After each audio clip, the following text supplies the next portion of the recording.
আসসালামু আলাইকুম। আজকে উগান্ডার রাজার একটা গল্প বলি কবিতার সুরে সুরে। আমি উগান্ডার রাজা, আমি এই রাজ্যের রাজা।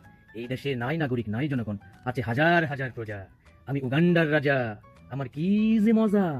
বলে দেশের মালিক জনগণ, চুপ বেটা, দেশটা আমার বাপের দেয়া, দাদার নিজ হাতে কেনা। আমি উগান্ডার রাজা, আমার কি যে মজা। তোরা আমায় করবি গদি ছাড়া, আরে গদি তো মধ্যরাতে পশ্চাৎ দেশে সেলাই করা। আমার নিনজা টেকনিক হস্ত করা। আমি উগান্ডার রাজা, আমার কি যে মজা। আমার দেশে নাই কোনো ভোট নাই গোলযোগ, সব নিজের হাতে কবজা করা। আমার উন্নয়নের চশমা পরা, সিঙ্গাপুরে ব্যবসা ধরা, কানাডার কুইন পারা। আমি উগান্ডার রাজা, আমার কি যে মজা। আমার চাই অ্যাবসলিউট পাওয়ার, এক ছত্র ক্ষমতা। পেয়াদব আমাকে প্রশ্ন করা, এই পেয়াদা ধর শালাদের নিয়ে যা বন্দিশালা। বন্দিশালায় ছুড়ে ফেলে মাটির নিচে পুঁতে ফেলে নামগন্ধ মুছে ফেলে দে শালাদের গুম করে। আমি উগান্ডার রাজা, আমার কি যে মজা। আমার দেশে নাই আদালত নাই বিচারক, আছে মস্ত বড় হাম্বা পাড়া। কালো কালো গরু দিয়ে আছে গোয়াল।